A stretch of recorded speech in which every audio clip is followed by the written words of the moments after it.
نبی علیہ الصلوۃ والسلام دے ایک صحابہ یا صحابیہ انہاں زنا کیتا تے پاک ہون واسطے رجم ہون واسطے حاضر جان کر دیتی ہے، جان حاضر ہو گئی ہے۔ صحابہ اکرام رجم کر رہے نے، پتھر مارے نے، اس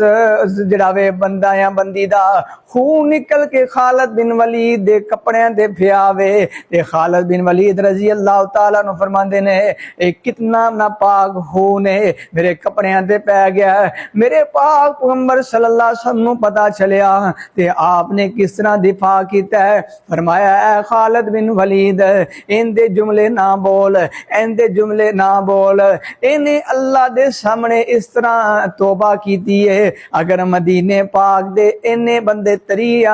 سارے مدینے دے بندے دے اندر توبہ تقسیم ہو جاوے اللہ کریم انہاں سارے نوں بخش دے وے۔ تے میرے پاک پیغمبر نے پھر دا جنازہ بھی پڑھایا تے قبر دے اندر بھی رکھیا۔ اے پتہ چلیا نبی علیہ الصلوۃ والسلام اپنے صحابہ دا دفاع کر رہے نے، اج اسی بھی اپنے نبی دے یاراں دا، اپنے نبی دے صحابہ دا دفاع کرنا ہے، اپنے پاک پیغمبر صلی اللہ علیہ وسلم دے یارانے دا بھی دفاع کرنا ہے، آپ دے گھرانے دا بھی دفاع کرنا ہے اور